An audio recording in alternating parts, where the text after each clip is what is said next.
Belgachia metro স্টেশনের 1 নম্বর exit gate দিয়ে বেরিয়ে তার পাশ দিয়ে যে রাস্তাটা চলে গেছে সেই রাস্তা দিয়ে আমরা সোজা চলে যাব। রাস্তাটা ধরে কিছুটা এগোনোর পর দেখুন একটা মোড়ে দুটো রাস্তা দুদিকে চলে গেছে। যেই রাস্তাটা ঘোষ সুইটস মিষ্টির দোকানের সামনে দিয়ে চলে গেছে সেই রাস্তা ধরে আমরা এগিয়ে যাব। কিছুটা এগোনোর পর সামনে একটা বাজার পড়বে, সেখান থেকে রাস্তা আবার দুদিকে ভাগ হয়ে যাচ্ছে। যেখানে কালী আর গ্রহরাজ শনির মন্দির বলে এই মন্দিরটা দেখালাম, সেই রাস্তার নাক বরাবর যে রাস্তাটা চলে গেছে সেই রাস্তা দিয়ে এগোলে এই বট গাছের বেদিটা পড়বে, দেখতে পাচ্ছেন? এই বট গাছের পাশ দিয়ে যে পিচের রাস্তাটা চলে গেছে ওই রাস্তা দিয়ে এগোলেই আজকে আমাদের গন্তব্যস্থল পড়বে। আপনারা হয়তো ভাবছেন যে আমি লোকেশন এখনও বলিনি, কিন্তু রুটটা বলে যাচ্ছি, তার মানে আজকে আমাদের গন্তব্যস্থল কোথায়? হ্যাঁ, আজকে আমাদের গন্তব্যস্থল হচ্ছে উত্তর কলকাতার বেলগাছিয়া অঞ্চলের একটা মন্দির। মন্দিরের থেকেও বেশি ভালো বলা চলে হিডেন জেম, যেটা হয়তো আমরা অনেকেই জানি না। উত্তর কলকাতার আরও অনেক মন্দিরের সম্বন্ধে জেনে থাকলেও এই মন্দিরটা একটু ভেতরের দিকে অবস্থিত হওয়ায় আমরা অনেকেই কিন্তু এর নাম জানি না। সেটা হলো তারাশঙ্করী পীঠ। ওই যে দেখুন মন্দিরের চূড়া দেখা যাচ্ছে, মন্দিরের চূড়া শিবলিঙ্গের মতো দেখতে। আজকে আমাদের গন্তব্যস্থল হলো তাহলে তারাশঙ্করী পীঠ। শাক্ত এবং বৈষ্ণবের অপূর্ব একটা মিলনস্থল হলো এই তারাশঙ্করী পীঠ মন্দির। আপনারা হয়তো শুনতে পাচ্ছেন যে কাসর ঘণ্টা শঙ্খধ্বনির একটা অদ্ভুত সুন্দর আওয়াজ আসছে। আমি যখন মন্দিরে প্রবেশ করছিলাম তখন মহাকাল ভৈরবের পুজো আরতি হচ্ছিল।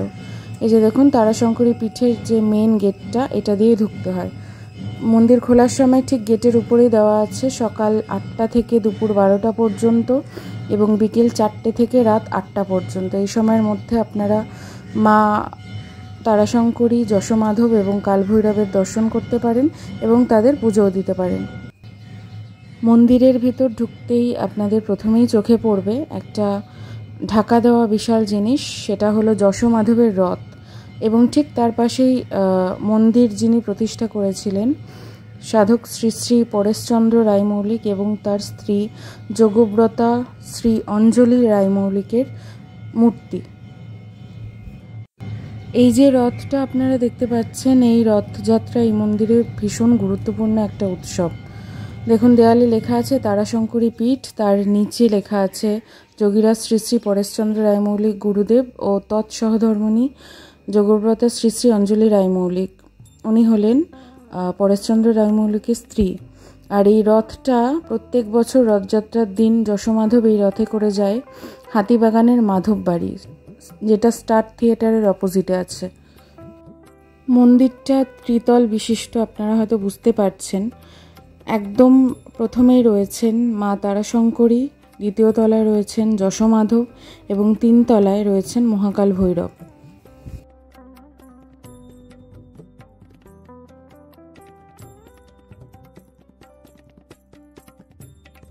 মন্দিরের আরও ভেতরে প্রবেশ করলে প্রথমেই ডান দিকে আপনারা দেখতে পাবেন একটা হনুমানজির মন্দির। আর কিছুটা এগুলো বাপাশে দেখুন গুরুদেব এবং গুরুমারের একটা বড় বাঁধানো ছবি এবং তার পাশে শ্রীকৃষ্ণের একটা ছবি। আর এই যে চেয়ারটা আরেকটু এগুলো, এই চেয়ারের উপর গুরুদেব এবং গুরুমার একটা বাঁধানো ছবি দেখতে পাবেন আপনারা, চাদর দিয়ে ঢাকা দেওয়া। এনাদের প্রত্যেক দিন মালা দেওয়া হয়। এবং আরও কিছুটা এগুলে ফার্স্টেই আপনাদের চোখে পড়বে দেওয়ালে টাঙানো 10 মহাবিদ্যার ছবি এবং তাদের প্রত্যেকের পাশে নাম লেখা আছে। এই যে দেখুন ইনি হলেন মা ষোড়শী,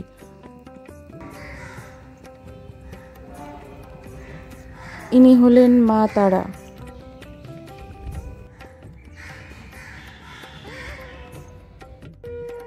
মা ভুবনেশ্বরী,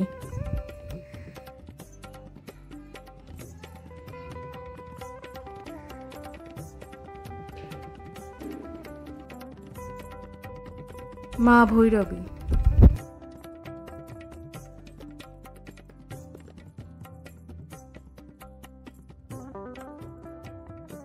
দেবী ছিন্নমস্তা,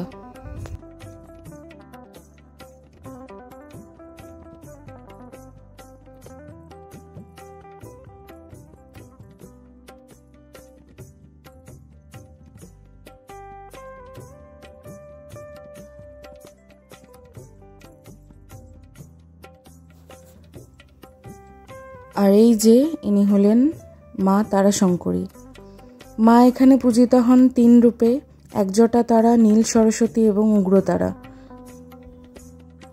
মায়ের গাত্রবর্ণ এখানে নীলচে আকাশী এবং মায়ের পিছনের চালচিত্র দেখে মনে হয় যেন আগুন দাউ দাউ করে জ্বলছে। মায়ের পুরো বিগ্রহ কিন্তু সকলের জন্য দৃশ্যমান নয়, সামনের কিছুটা অংশ পাঁচিল ঘেরা থাকায় মায়ের শুধুমাত্র ঊর্ধ্বাংশই সকলের জন্য দৃশ্যমান। মন্দিরের প্রতিষ্ঠাতা শ্রী শ্রী পরেশচন্দ্র রায় মৌলিক মায়ের সামনে নবমন্দির আসন প্রতিষ্ঠা করেছিলেন এবং সেখানেই উনি মায়ের সাধনা করতেন। মায়ের মন্দিরের ঠিক বিপরীতে দেখুন রয়েছে একটি হাঁড়িকাঠ, যেখানে আগে পশু বলি হলেও বর্তমানে নাকি পশু বলির প্রচলন নেই। মা এখানে প্রত্যেক দিন আমিষ ভোগ গ্রহণ করেন।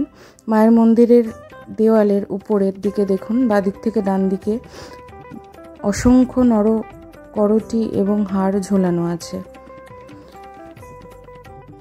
মা তারাশঙ্করীর দাঁতগুলো এখানে প্রকটভাবে দৃশ্যমান। ডান হাতে রয়েছে খাড়া কাটারি এবং বাম হাতের উপর নরমুণ্ড বরাভয়। মায়ের সামনে যে নবমন্দির আসন রয়েছে, লোকমুখে প্রচলিত আছে ওই নবমন্দির আসন ভারতবর্ষে শুধুমাত্র 2টো জায়গায় রয়েছে, তার মধ্যে এই মন্দিরটি হলো একটি। এখানে মায়ের ভৈরব হলেন অক্ষোভ্য ভৈরব। শোনা যায় মন্দির প্রতিষ্ঠার সময়, মা তারাশঙ্করীর বিগ্রহ প্রতিষ্ঠার সময় বেনারসের মণিকর্ণিকা মহাশ্মশান থেকে চিতার পোড়াকাঠ এনে যজ্ঞ করা হয়েছিল এবং এখনো পর্যন্ত চিতার পোড়াকাঠ দিয়ে এখানের সমস্ত যজ্ঞ করা হয়।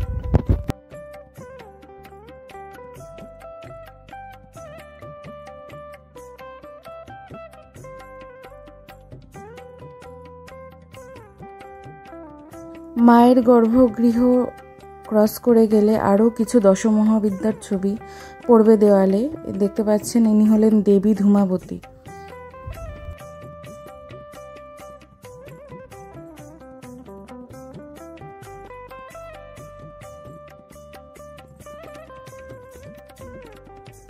এনারা হলেন দেবী বগলামুখী এবং দেবী মাতঙ্গী।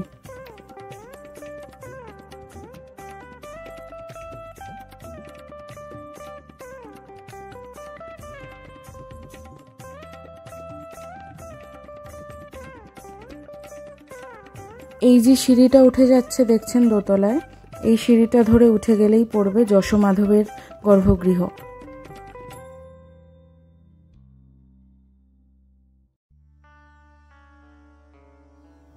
গুরুদেব পরেশচন্দ্র রায় মৌলিক ছিলেন বাংলাদেশের ধামরাই জেলার বাসিন্দা। ওনাদের কুলদেবতা ছিলেন যশোমাধব। উনি বাংলাদেশ থেকে কলকাতার বেলগাছিয়া অঞ্চলে চলে আসার পর, এখানে মন্দির প্রতিষ্ঠা করার পর স্বপ্নাদেশ পেয়ে যশোমাধবের মূর্তি প্রতিষ্ঠা করেন এবং এখানেই পূজাপাঠ শুরু করেন এবং রথযাত্রার প্রচলনও উনি করেন এবং এই মন্দিরের রথযাত্রা হয় দেখার মতো। আপনারা যদি না দেখে থাকেন এখনো পর্যন্ত, তাহলে অবশ্যই আমি সাজেস্ট করব এই মন্দিরের যশোমাধবের রথযাত্রা একবার অন্তত দেখতে। শোনা যায় 1 কোটি তুলসী পাতা দিয়ে যশোমাধবের প্রাণ প্রতিষ্ঠা করা হয়েছিল এখানে। যশোমাধবকে এখানে প্রত্যেক দিন নিরামিষ ভোগ নিবেদন করা হয়। এই প্রসঙ্গে বলে রাখি, অনেকের একটা ভুল ধারণা আছে এবং অনেক জায়গায় ভুলও লেখা আছে যে বাংলাদেশের যশোমাধব মানে রাজা যশোপাল যে নীলমাধবের বিগ্রহ খুঁজে পেয়েছিলেন এটাই নাকি সেটা। সেরকমটা কিন্তু একেবারেই নয়, 2টো বিগ্রহ সম্পূর্ণ আলাদা। যেই যশোমাধবকে রাজা যশোপাল খুঁজে পেয়েছিলেন তিনি এখনও বাংলাদেশেই পূজিত হন, আর এই যশোমাধবকে প্রতিষ্ঠা করেছিলেন শ্রী শ্রী পরেশচন্দ্র রায় মৌলিক স্বপ্নাদেশ পেয়ে। তো 2টো বিগ্রহ কিন্তু সম্পূর্ণ আলাদা, এক নয়।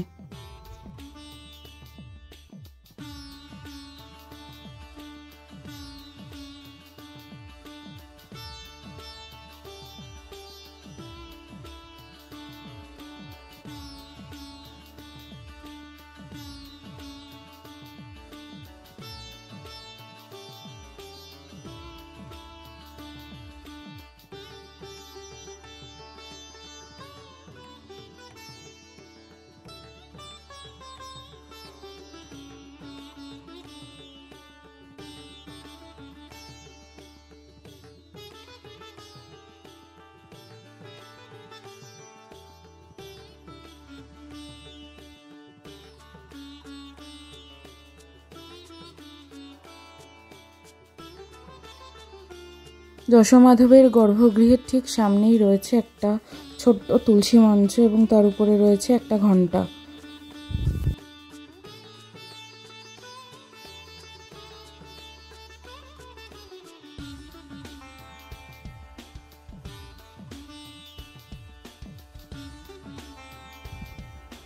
আপনারা যদি মনে করেন এই মন্দিরে এসে পুজো দেবেন, তাহলে বলে রাখা ভালো যে আপনারা চেষ্টা করবেন বাইরে থেকে ফুল, মালা, মিষ্টি কিনে আনার, কারণ মন্দিরের সামনে কোনো দোকান, মিষ্টির দোকান বা ফুলের দোকান কিন্তু উপলব্ধ নেই। তাই জন্য আপনাদের বাইরে থেকেই কিনে আনতে হবে।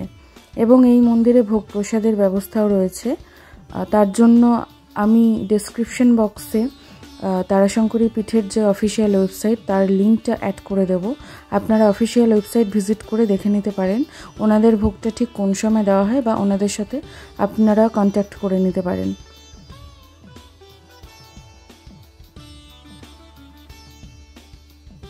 যশোমাধবের মন্দির দেখার পর দোতলা থেকে 3 তলায় ওঠার জন্য দুদিকে 2টো সিঁড়ি রয়েছে। তো এই সিঁড়ি ধরে উঠে গেলেই পড়বে 3 তলায় মহাকাল ভৈরবের গর্ভগৃহ।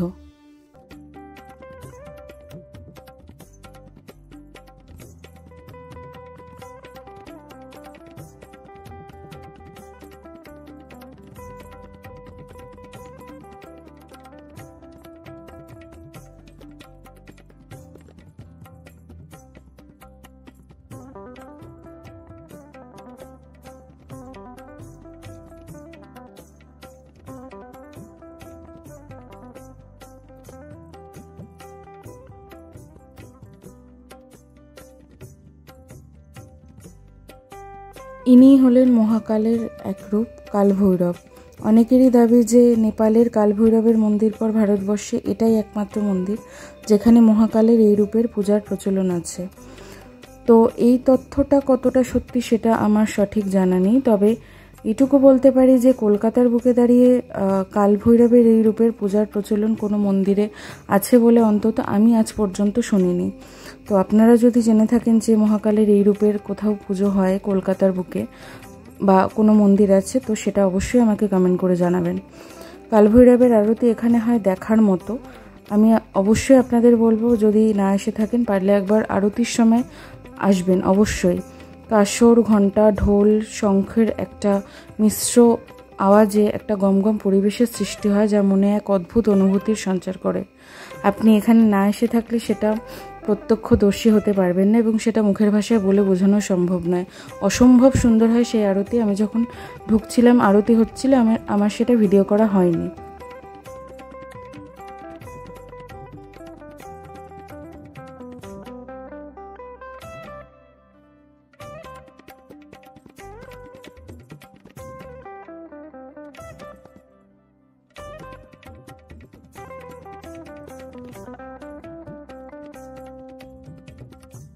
কালভৈরবের 6টা হাত রয়েছে। ডান দিকের 3টি হাতে তিনি ধরে রয়েছেন যথাক্রমে খড়গ, ত্রিশূল এবং পাত্র, এবং বাঁদিকের 3টি হাতে রয়েছে চক্র, মুদ্রা ও কাটা নরমুণ্ড। মুখের ভাবে প্রলয়ঙ্কর রুদ্ররূপের প্রকাশ। মহাকালের সামনে নিচে রয়েছে দ্বাদশ জ্যোতির্লিঙ্গের প্রতিভূ 12টি সাদা শিবলিঙ্গ, এবং মহাকাল দাঁড়িয়ে রয়েছে নিকষ কালো পাথরের উপর। তো আপনাদের আজকের এই ভিডিওটা কেমন লাগলো সেটা অবশ্যই আমাকে কমেন্ট করে জানাবেন। আর যারা যারা এখনও এই মন্দির দর্শন করেননি তাদেরকে আমি বলবো একবার পারলেই মন্দির দর্শন করে আসবেন, ভীষণ ভালো লাগবে। আর এরকম নতুন নতুন ভিডিও পেতে হলে অবশ্যই আমার চ্যানেলটাকে সাবস্ক্রাইব করে পাশে থাকবেন, এবং আরও ভালো লেগে থাকলে বন্ধুদের সাথে শেয়ার করে দেবেন এবং লাইক করে দেবেন। দেখা হচ্ছে নেক্সট ভিডিওতে। ততক্ষণের জন্য টাটা, থ্যাংক ইউ।